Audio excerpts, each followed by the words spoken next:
Bismillahirrahmanirrahim. Assalamualaikum warahmatullahi wabarakatuh. Pada kesempatan kali ini saya akan membahas tentang tugas K3 dan standarisasi, standar dan sertifikasi yang berlaku. Nama saya Randar Musyafa Rizky, NIM 205255059. Agenda untuk presentasi saya kali ini yaitu seperti yang tertera pada soal yang berada di classroom. Eh, Di sini kita membahas tentang SPP JRT, HACCP, GMP CPPOB, BPOM MD, Halal, dan SLH SC. Yang pertama ada SPP IRT. Untuk SPP IRT eh, itu eh, adalah sebuah singkatan dari Sertifikat Produksi Pangan Industri Rumah Tangga. Diberikan oleh Bupati atau Wali Kota terhadap pangan produksi IRTP di wilayah kerjanya. Untuk persyaratan untuk mengapply SPP IRT pada produk yaitu fotokopi KTP, terus selalu ada pas foto, data tempat usaha, begitu juga data produk, desain dan rancangan label produk, lalu ada surat-surat yang tertera pada slide ini, terus seperti fotokopi sertifikat, surat keterangan, terus fotokopi izin juga, izin UMKM. Lalu ada hasil pemeriksaan lapangan dari Dinas Kesehatan, lalu ada sertifikat penyuluhan keamanan pangan beserta PIRT.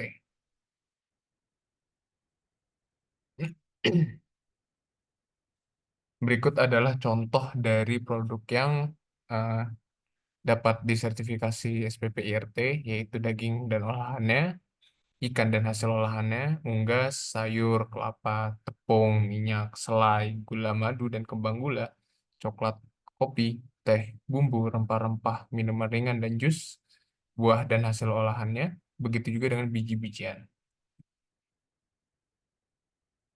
Berikut adalah HACCP, yaitu adalah singkatan dari Hazard Analysis and Critical Control Points, yaitu sebuah metode sistematis berbasis sains dari sistem manajemen risiko yang mengidentifikasi, mengevaluasi, serta mengendalikan risiko bahaya keamanan pangan. Berfokus pada pencegahan, HACCP dapat membantu perubahan termasuk merancang peralatan dan prosedur pengolahan. Eh, Lembaga sertifikasi sistem HACCP akan bertugas menyelenggarakan audit dan sertifikasi. Prinsip-prinsip utamanya yaitu ada analisis bahaya, penentuan titik kendali kritis, penetapan batas kritis, monitoring, tindakan koreksi, verifikasi, dan yang terakhir adalah dokumentasi. Untuk mendapatkan sertifikasi HACCP dapat dilihat seperti persiapan kegiatan inspeksi, dan pada intinya yaitu akan diinspeksi oleh eh, lembaga HACCP.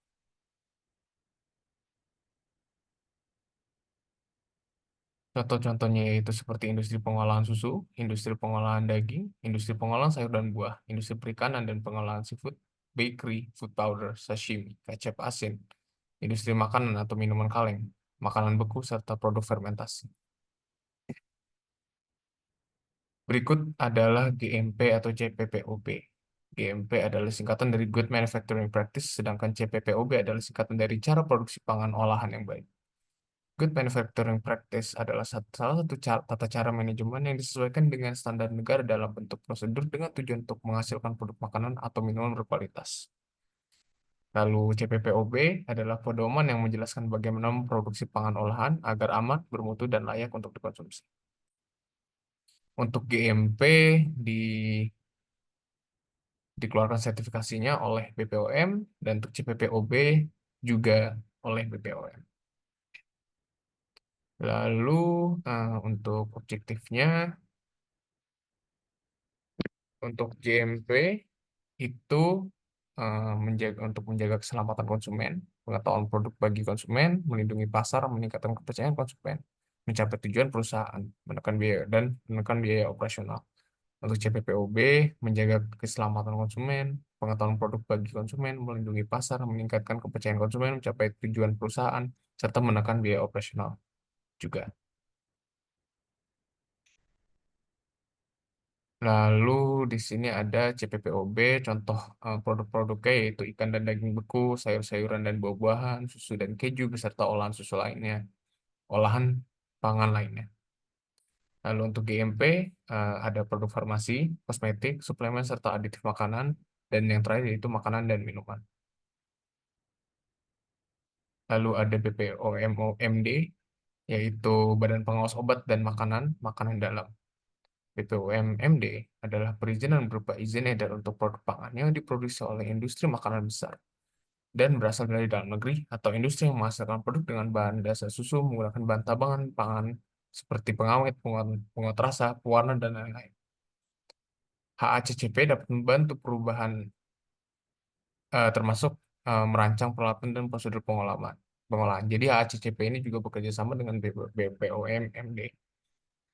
Persetujuan dikeluarkan oleh kepala badan setelah melakukan penilaian terhadap produk pangan olahan untuk kemungkinan produk tersebut beredar di pasaran. Jadi untuk kepala badan ini kepala badan BPOM ya, untuk mendapatkan sertifikasi BPOM-MD itu untuk input dan upload data perusahaan. Lalu setelah input akan muncul user ID dan password. Lalu kita akan login ke website BPOM untuk menginput data dan upload dokumen pendukung.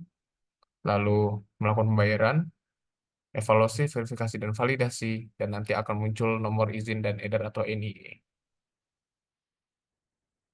Untuk BPOM-MD berlaku untuk seluruh produk pangan olahan.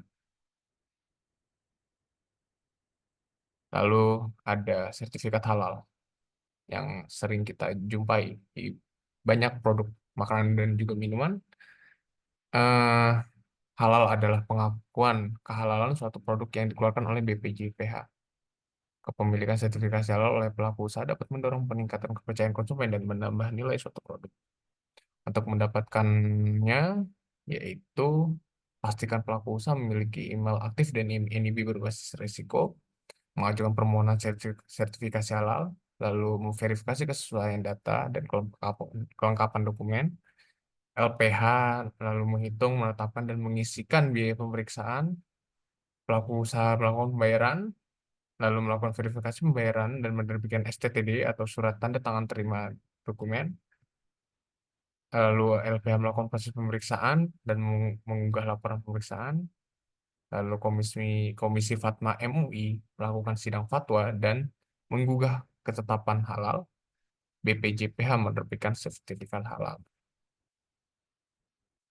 Contoh-contoh produk yang dapat di label halal yaitu ada makanan, minuman yang seperti kita sudah tahu, obat, kosmetik, produk kimiawi, produk biologi, produk rekreasi genetik, barang gunaan, jasa penyembelihan, pengolahan, penyimpanan, pengemasan, pendistribusian, penjualan, serta penyajian. Dan yang terakhir adalah SLH-SC, yaitu Sertifikat Layak Hygiene Sanitasi Jasa Boga. Adalah bukti tertulis keamanan pangan untuk pemenuhan standar baku mutu dan persyaratan kesehatan olah pangan siap saji. Dengan adanya logo SLHS yang dipasang pada tempat atau kemasan, pelaku usaha akan sangat membantu masyarakat untuk mengetahui bahwa makanan atau minuman yang dikonsumsi telah memenuhi persyaratan standar kesehatan. Untuk mendapatkannya, yaitu pertama kita akan mengupload berkas permohonan, formulir inspeksi kesehatan lingkungan, formulir berita acara pemeriksaan, belangko saran, alat pengambilan sampel, surat tugas komputer dan jaringan internet, lalu ada alat tulis kantor.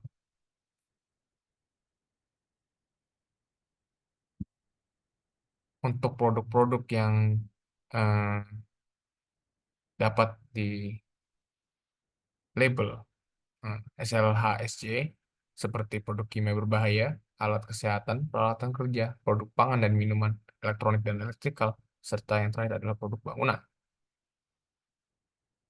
Cukup sekian presentasi saya pada malam hari ini. Mudah-mudahan bermanfaat. Terima kasih atas perhatiannya. Assalamualaikum warahmatullahi wabarakatuh.